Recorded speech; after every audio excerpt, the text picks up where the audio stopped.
नमस्कार, प्रणाम। बिहार तक देख रहे हैं आप, मैं हूं आपके साथ इंद्र मोहन।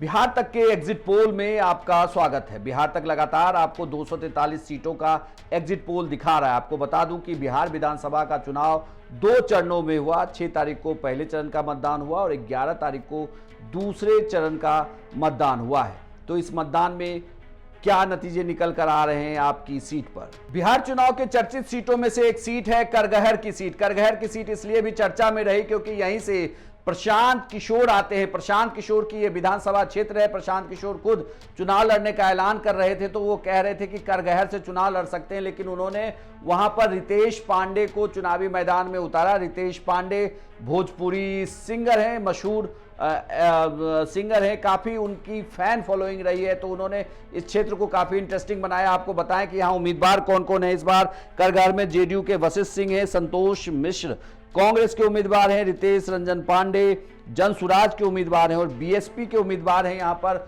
उदय सिंह।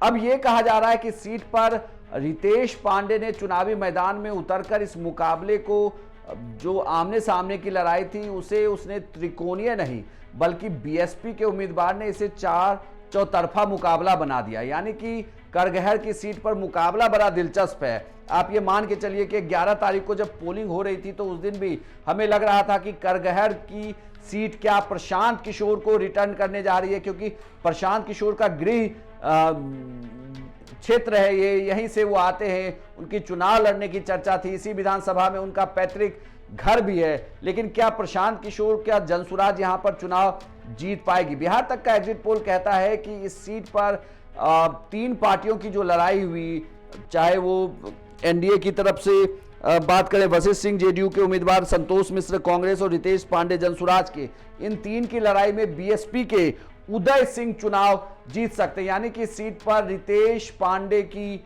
हार हो रही है। करगहर की सीट का जो एग्जिट पोल है, बिहार तक का एग्जिट पोल कहता है कि यहां रितेश पांडे चुनाव हार जाएंगे। आपको क्या लगता है? आपके अनुसार जो बिहार तक ने एग्जिट पोल बताया है, क्या ऐसे ही नतीजे इस सीट पर आने वाले हैं, या आपको लग रहा है कि इस बार इस सीट पर नतीजा बिहार तक के एग्जिट पोल के अलग होगा?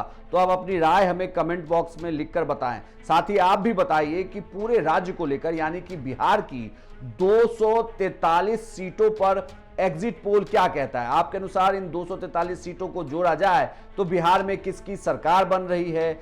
आप बिहार के सभी 243 सीटों का एग्जिट पोल बिहार तक के वीडियो सेक्शन में जाकर देख सकते हैं।